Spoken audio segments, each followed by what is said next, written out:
Yes, mukwano gwange kwanirizaako nnyo najjo osinza okuba nga otuwuliriza ku UG Update TV kosinza okuba nga otuwuliriza. Kakati General Muhoozi Kainerugaba avuddeyo ku mukutu gwe ogwa Twitter, yavuddeyo ku mukutu gwe ogwa Twitter n'asobola okuba mbu ng'atangaaza ensi ku ngeri ey'okubanga nga we bagenda okuba nga bakomyawo term limits. We twogera ku term limits tutegeeza ki gwe mukwano gwange ali eyo ampolereza? Nkutegeeza nti no gwe atanakuba nga osubscribinga jangu osubscribinge ku UG Update TV n'emikwano gyange mbanirizaako nnyo abali emitala w'amayanja, abali e Bunaira, bagenda opakasa, abali Saudi Arabia, Qatar, Oman, mbanirizaako nnyo. Mukola kyamaanyi nnyo okwekuumira ku mayengo gano aga UG Updates TV gwe mukwano gwange ali eyo ampuliriza. Kaakati olunaku olw'eggulo General Muhoozi Kainerugaba yavuddeyo ku mukutu gwe ogwa Twitter n'agamba nga bagenda n'asuubiza ensi tetumanyi kigendererwa kyabwe ekyabadde nga we bagenda okuzzaawo term limits. Kati twagala okumanya lwaki ebirowoozo ebyo babireeta kati nga balaba omukulembeze awedde ku mpagala, nga balaba wandibaawo omuntu omulala yeegwanyiza obuyinza. Njagala otunuulira ebintu bino.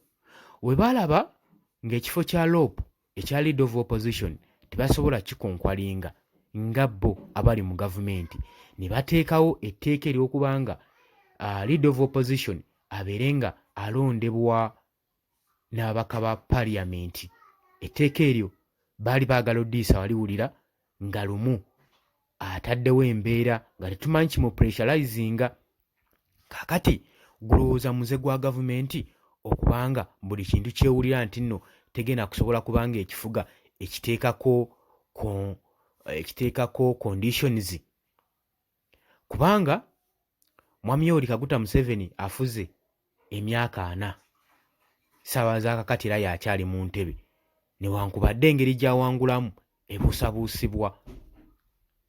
Kati twebuuza bano aboogera bino abava nebagamba baagala bateekewo term limits ku bisanja basobole okuba nga basafeguardinga demokrasiya wa Uganda. Buli muntu kitegeeza nti no president aba alina ofuga emyaka 5 bye bisanja 2, kitegeeza gye emyaka 10 talina kubanga agisukka.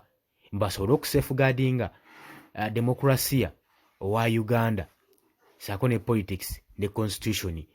Wano ebaali bakyoboola ssemateeka ebbanga eriyise emabega emyaka 4 gye bamaze mu biyinza baadde tebabiraba. Sigamba nti baakayingira obufuzi kati. Muhoozi abadde mu gavumenti ebbanga eryekulunguddeko, ensonga zonna nga ziyisibwa, constitution baazikwatamu balaba, teri yavaayo kufugira muntu n'omu litemukwatako. Abaavaayo okulemesa okukyoboola ssemateeka w'eggwanga Uganda, walabanga ebyabatuukako bangi baasibibwa, abamu babateekako obukwakulizo mu ngeri yaabwe. Tulaba ebbanga ddene nga gavumenti ekozesa ssente okubanga efujjirira ba MPs mu Parliament okusobola okulaba nga bayisaawo amateeka go ge baagala gayitewo agabayisaawo. Kugeza ng'ekkomo ku myaka, ekyo nakyo bakyabyuzinga dda. Kati ekyekkomo ku terms ekyo kyo bakyabyuzinga nakyo dda nga balaba batunula. Kati bingi bye babadde bagezaako okwabyuzinga mu constitution w'eggwanga Uganda nga bannayuganda babatunuulira. Naye ekintu kituuse ekiseera ebibagwa mu bulago, batuuse mu bulago, balabanga ensi bagikyoboola, balabanga nabo we bagenda osigala mu nsi nga tebasobola kubanga bagikontrolinga. Kati bavuddeyo balaba olw'okuba nti nno obukulembeze tebuli mu ngalo zaabwe, balaba bagala teekawo term limits, kubanga bakimanyi Kyagulanyi singa ajja ku ntebe asobola okufuga naye emyaka 4 olw'obwagazi bw'abantu bwe bamwagala n'obwa determination bwaliko. Kati balaba nga bwe bateekawo term limits, at least waba waakufuga afugeyo emyaka nga 10. Ekyo kibagezaako kati okutaakiriza. Njagala weetegereze nnyo ebintu bino, naye ng'omukulembeze okujja mu bukulembeze tekitegeeza nti nalina okujja n'afiira ku ntebe.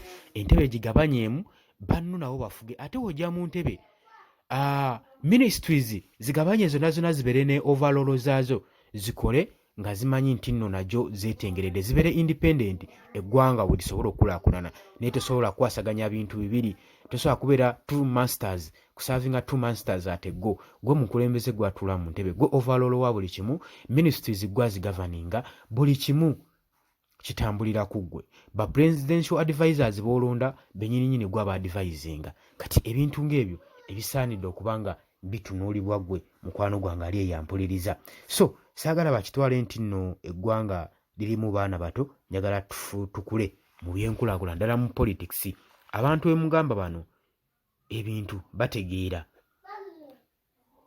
okuyisa ekirowoozo ezaako okuvaayo mu ngeri ez'enjawulo musobole okuba nga musikiriza abannayuganda okuba nga babalonda kati mulabye munaleeta term limits mugazizzaawo mulowooze munasobola okunkwalingamu akalulu nedda bannayuganda kati bazibuku era bategeera mu ngeri ey'enjawulo enono proposal yaleeteddwa mbu basobole okuba nga badiscussinga bateekawo discussion mu political landscape particularly okutangaaza bannayuganda mu history nga basobola okulaba nga bateekawo okuextendinga presidential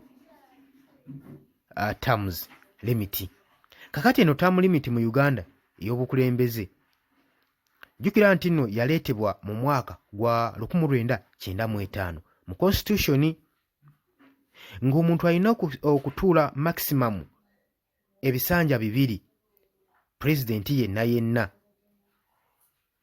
oba okitegeera newankubadde mu mwaka gwa 2025 mu mwaka gwa 2005 ekkomo lino lyamenyebwawo baliteekako abolish lyasanguzibwawo ne liwerebwa nga likkiriza ne litandika okuba nga likkiriza omukulembeze Yoweri Kaguta Museveni asobole okuba nga asembezaayo ekisanja kye okusobola okulaba nga asukkuluma ku bakulembeze abadde batuula ku ntebe abalala n'ayongerayo atuule nga talinaako kkomo ku bukulembeze kakati munnayembuka Kayini Rugaba ssaawa zino be bamu ku baaliwo nga batattaaganya ssemateeka kati agamba nti no bagenda kuba nga bakomyawo term limit bagenda kuba nga bakidibeetinga okusobola okulaba nga bakomyawo term limit mbu basobole okuba nga balifreshinga obukulembeze bw'eggwanga Uganda gwe mukwano gwanga ali eyampuliriza naye nga bino ebintu babikola balaba tubadde tuwulira baagala na kuteekawo nti wabeerewo okubanga mukulembeze nga alina kulondebwa babaka ba paliamenti nabyo twabiwulirako nga baagala okubiyisa byonna tutunula tubatunuulidde niffe tumanyisa yona ebintu bijja kuddayo mu nteeko nga birina okubeera kakati gwe mukwano gwange bampuliriza obadde muwuliriza mulungi naye kyenkusaba jjamu mu comment section tangazi bannayuganda gulowooza ki ekigendereddwamu okulaba nga General Muhoozi Kayini Rugaba aleeta lino etteeka aleeta propose eno jangu commenting jangu liking jangu subscribing gwe mukwano gwange atanakuba nga subscribing akubiriza jangu subscribing ku UG Updates TV muganda wange sobola okuba nga tugenda mu maaso nga tukontinuinga n'okuba nga tuweereza bannayuganda gwe mukwano gwange kutegeeza tubaagala nnyo mweraba